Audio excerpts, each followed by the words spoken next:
Awesome. First of all, big thank you to Brand Innovators and all the folks that put this together. It is such a great honor to introduce this panel, and I've spoken to everyone in advance.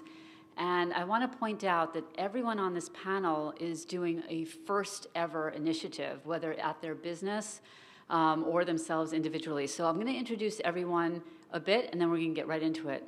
So we have Paul from Revry, who's doing the first LGBTQI all-inclusive content that's being streamed. TV network. And Nikki from Citibank. And Citibank is doing a lot of great stuff, notably, and you've probably seen this, credit cards that are honoring your chosen name versus given name. We have Nilu from Amazon, who is really bringing in lots of elements to inclusivity, including education and folks who are other abled, and LOLA. And so we have Monica from LOLA, who is charged with a very difficult task of taking women's health out of just an aisle and really making it about all genders and all inclusivity. So in my conversations, and I will say in talking with Nikki, she had said, you know, let's get right down to it, address every elephant in the room. So that's what we're going to do. We'll skip the pleasantries and we're going to get right into it. And by the way, you're going to see right over here, I did bring a rainbow, and I hope no one's offended, but I was at the airport yesterday, and it's awesome candy. And whoever asked the last question, that will be yours to walk away with. So as marketers, we're all charged with building audiences, and really one of the themes that came out is, you know, addressing and looking at the LGBTQI as being a robust audience and needing to attract robust audiences as well, and really looking at this audience in a full way, and how do we do that in an ongoing basis. So Nikki, if you want to kind of start off and tell us a little bit about how you view this audience, and you came up with some very great phrases about the new majority. Yes. Hi, everyone. Great to be here. Thanks for having me. Yeah, I think, you know, and I didn't coin this, so I can't really take credit. But, you know, one of the things that we have been looking at Citi is, and I think someone said it earlier, future-proofing our business, right? Like, as we think about diversity, equity, and inclusion, as we've done sort of looking back, we do that with respect to, with sort of the notion of how do we elevate voices for people who historically have been a smaller part of our business, and so we've sort of migrated and really focused on the majority. That whole landscape is changing and will change definitively within the next 15 years. And so where we are now is really thinking about the new majority.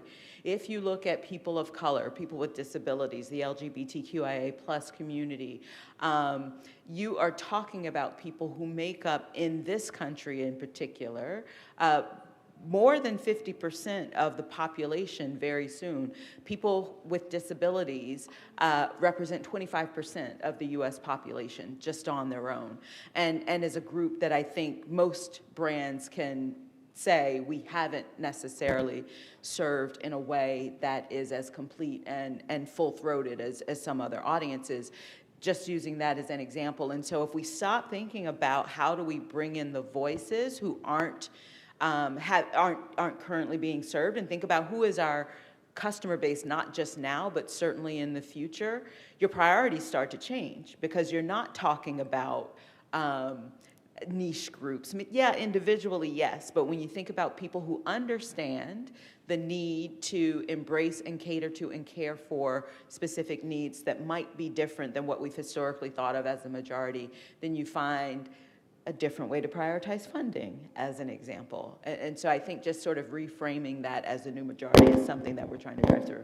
Cool. And Paul, you had mentioned about some of the tactics that you're using, both in traditional and linear and nonlinear, and where you found the strength of driving this audience and, you know, really the cares about this community. Do you want to talk a little bit about that? Sure. Wow, hello. This is a good mic. So Revry was founded in 2015 as a free queer TV network. That's what we focused on. And I joined in January of 21, got to know the founders and realized that their vision of inspiring exploration of diverse and inclusive audiences from and voices from the LGBTQ community and being LGBTQ first in the content, not only in the content, but in the audiences and in the messaging and in the look and feel of everything all year round could transform the way this community is addressed and the way brands can even look at this community. We work with brands all year round. There's some that do beautiful jobs all year round. I'll call out Lexus, McDonald's. They get it. They've got programming, they've got advertising, directed all year round. It's not just a June thing, though. I'll tell you the number of advertisers we have in June quadruples. Everyone's like, "Oh, that's great. You're doing all this. What are you doing in June?" "Oh, that's a really cool thing. But what about June?"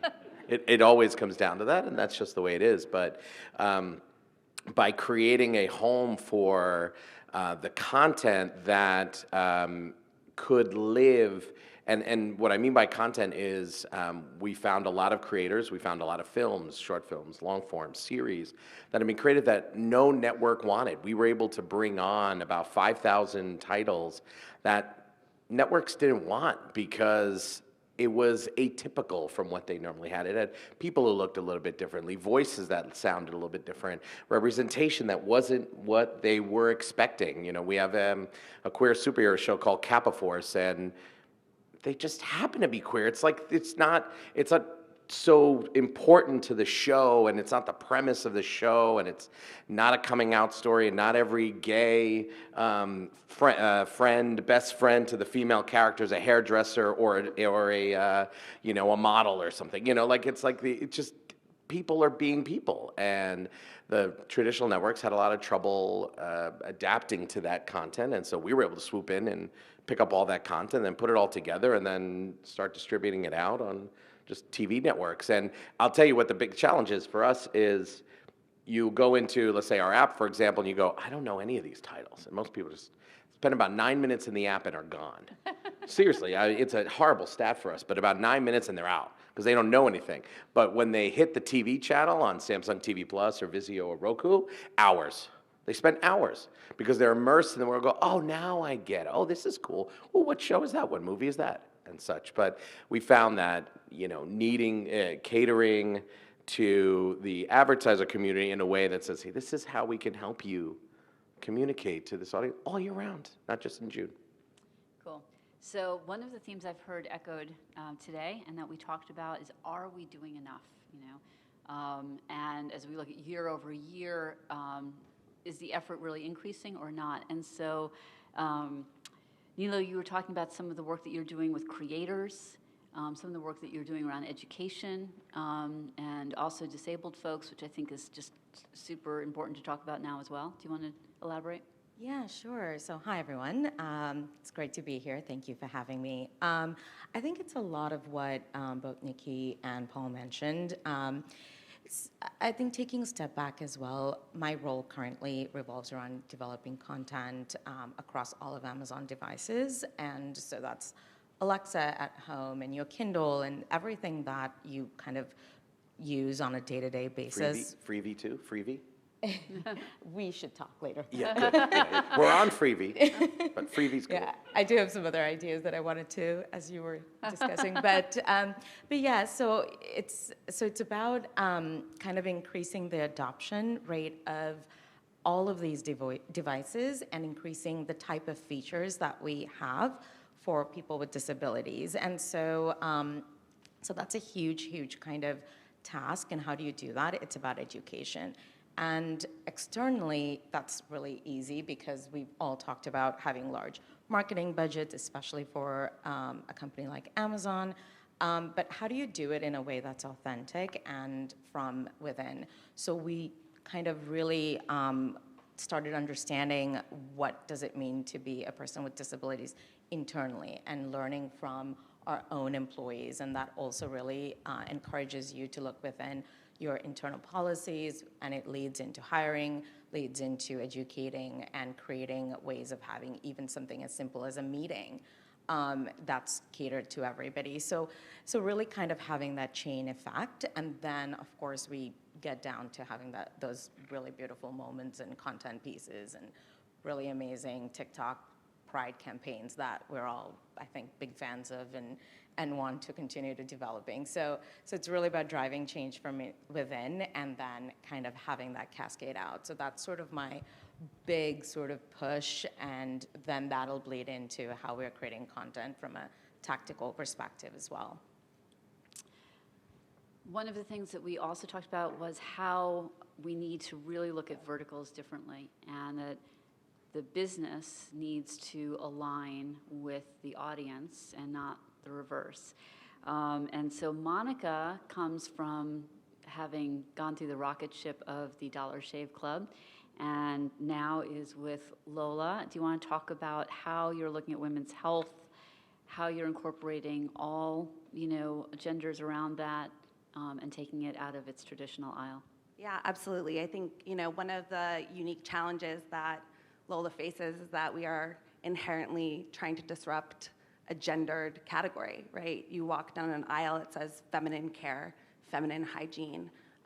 These female-focused products needed so much change. And the hardest part at the early stages of LOLA was, where do we begin? Because so much needed to be overhauled.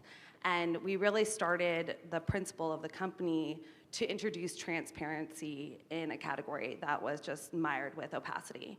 And in doing so, and really talking about, do you know what's in your tampon? And creating an ingredients-focused story as the wedge to talk about historically taboo subjects, we suddenly created a movement, and it's one that we've been on a journey now. We're hitting our 7th birthday in July.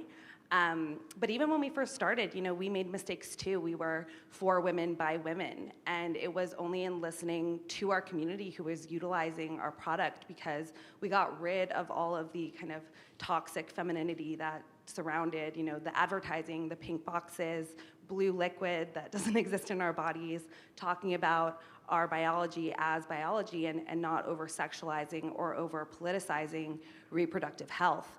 And as we did that, we actually captured a really important and large audience with the trans community.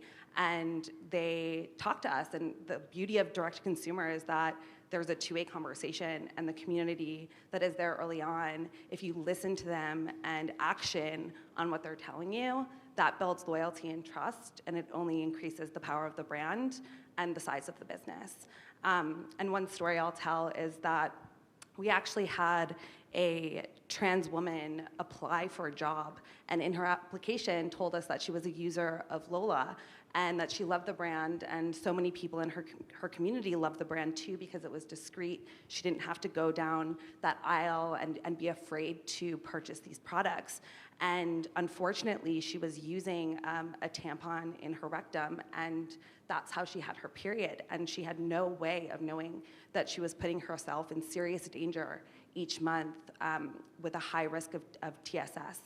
And so we not only had a legal obligation to tell her that what she was doing was harmful, but also sparked an education moment and movement, that there were so many folks out there that were doing this because they deserve to have a period and use period products. But no one was telling them or teaching this community on how to do that safely. And with her as our partner and ally, we were able to then really audit and take a fresh look at the language we were using. I think someone on the panel earlier said it starts with language, and sometimes in these categories, we don't really have the semantics to create inclusive language, and so we need to understand and hear from the community on what that new language should be and can be, and it starts with one voice and human stories. Good, great.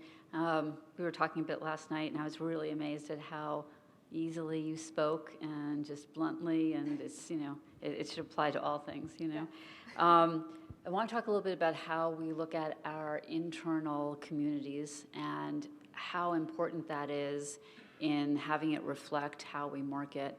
I know at our company, for example, we found out that 16% of our employees identify as LGBTQI. So we make so much of an effort to have that translate externally. I want to go through, and let's go through one by one, talk about how you're looking at your internal constituencies and how they're made up and how you're bringing that and that data to reflect the marketing. So Nikki, why don't we start with you and then we'll go down. Sure. Okay, there we go. So first I have to say, hot off the presses, I was not very wise in saying yes.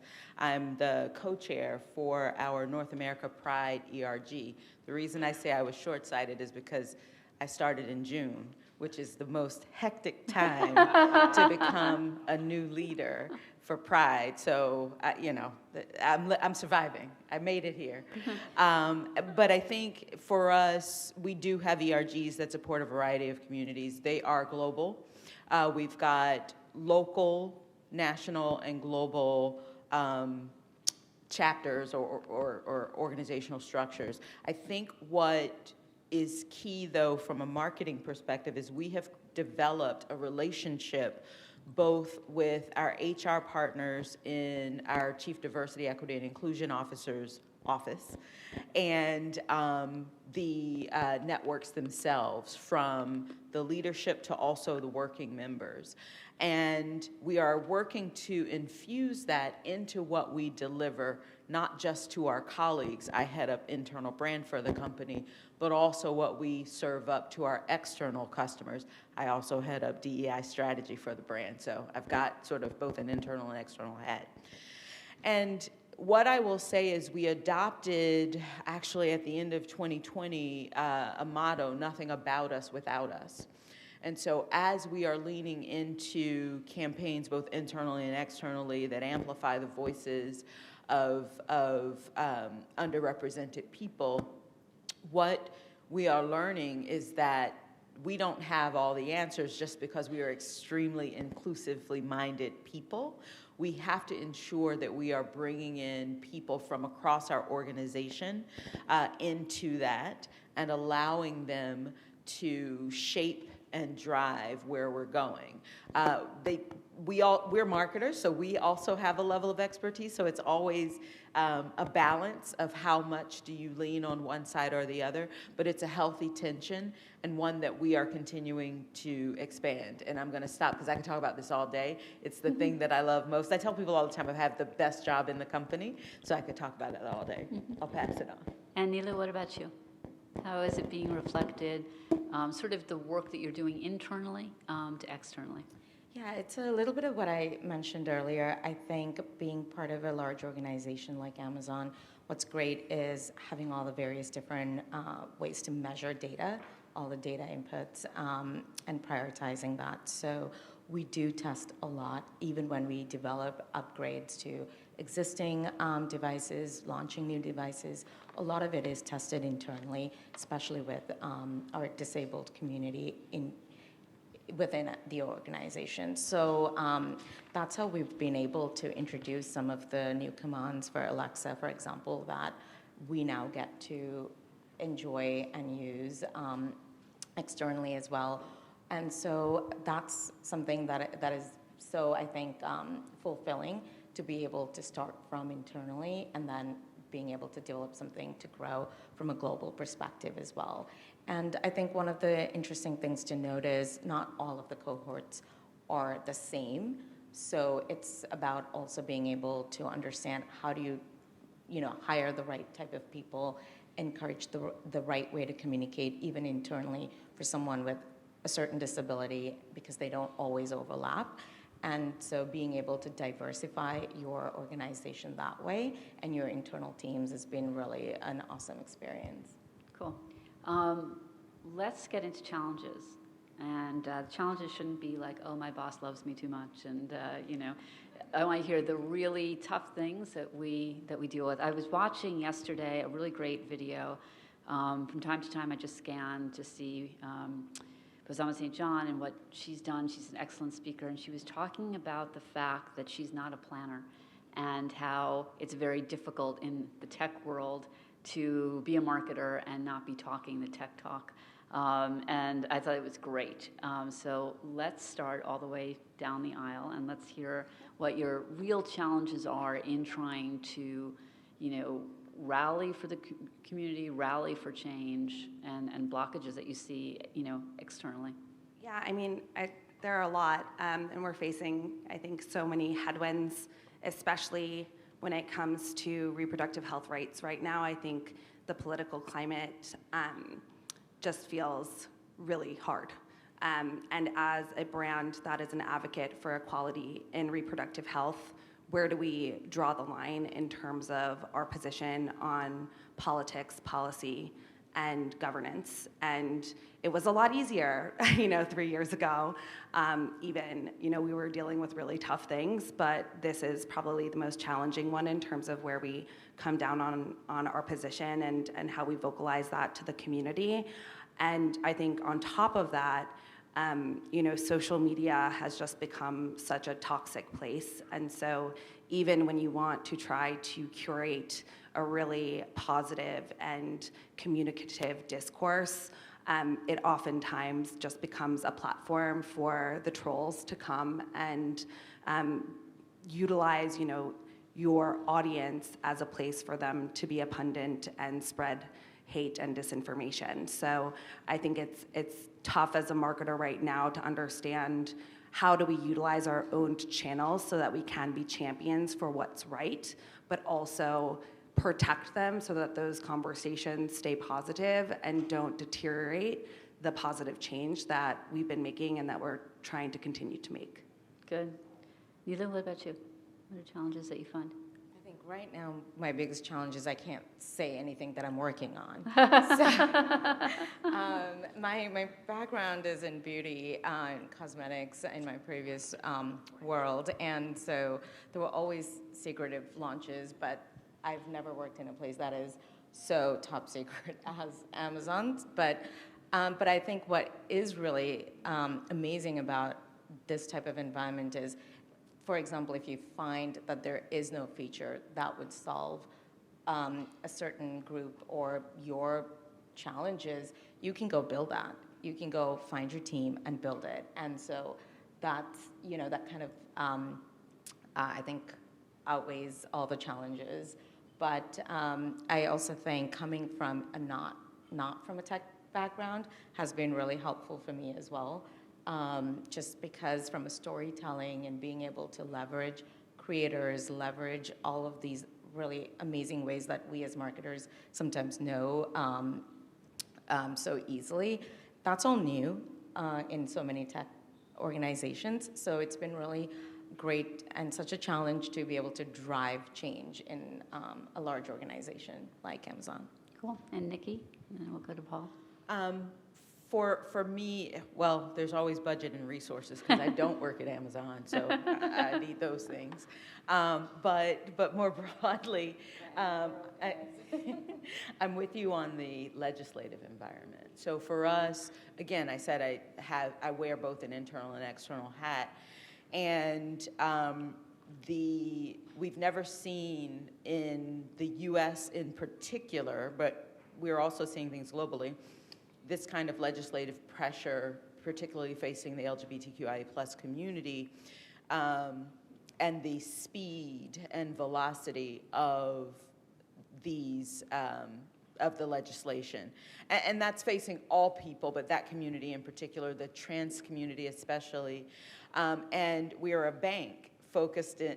So we're a bank, which means by definition we're pretty conservative, and what we will say or do is pretty conservative. However, we're based in New York City. We've got very liberal policies from an employee perspective, which attracts a very liberal colleague base. And so balancing how do we as a firm maintain our role as an advocate, which we staunchly are, while empowering our colleagues to be activists and understanding and helping to communicate and help people understand sort of that line and that nuance between the two is a huge challenge that I face and work through every single day. Again, it's one of the things that I actually love about my job because these are good debates. It's good trouble. I like to be a little bit of an agitator, not too much. I don't want anybody to fire me, just a little bit. Because we can make that change when we do stand up and use our internal voices to help drive the corporate voice, especially for those of us who are sitting in brand roles. Great. And Paul, what about you? All right. Well, I'm going to start with internal, since I didn't get to do the internal. So it helps when you're a small company and get to start from the beginning. So we're about 50 people. I don't know, Lola, you probably. There you go. So we have 4 equal co-founders. 2 are black women. 1 is allied. 1 is lesbian. The other 2, one is a non-binary immigrant CEO. He calls him, I've known them for a very long time, so I do mess up even myself. They call themselves immigrant because they're from Canada. And their Latino husband. So having that kind of a dynamic at the leadership structure, well, guess what? You attract those people to your company. Then they attracted a fat Greek, which I don't know how that happened, but we're trying to bring some more of us in, who knows? But it helps internally. So if you structure the leadership that way, well, guess what? Then everyone else starts just coming to you. You don't have to sit there and go, well, do we have to make sure, let's get some diverse applicants. The applicants are diverse. You got everyone right there. So that's the good part on the internal. And then the external, some of the challenges are not only my God, I have a whole presentation on what happens when you put a post on social and you amplify it and it's connected to the LGBTQ community. Holy shit. It's like rampant. It's horrible. It's just disgusting. It really is just disgusting what happens. But one of the other challenges we face is we did some research with Grindr and Pride on naming conventions. So LGBTQ, LGBTQ+, LGBTQIA, LGBTQIA+, queer. And what we found was, my God, you have reactions to all these labels or naming conventions, depending on age, is how you react to certain things. And there was nothing that we could look at and go, well, that's good for now, that covers. We had to basically go for the least offensive almost in a way because it was so difficult to cover everything with a simple phrase. And so what we found is at times we define ourselves as LGBTQ first, sometimes we say we're queer, sometimes we do LGBTQIA+, and it's depending on the environment we're in. Might be a little code switching in a way, but we're trying to talk to as many people as possible and help them understand they're all welcome. Cool. Questions? Let's start to go around and hear any questions for this great panel.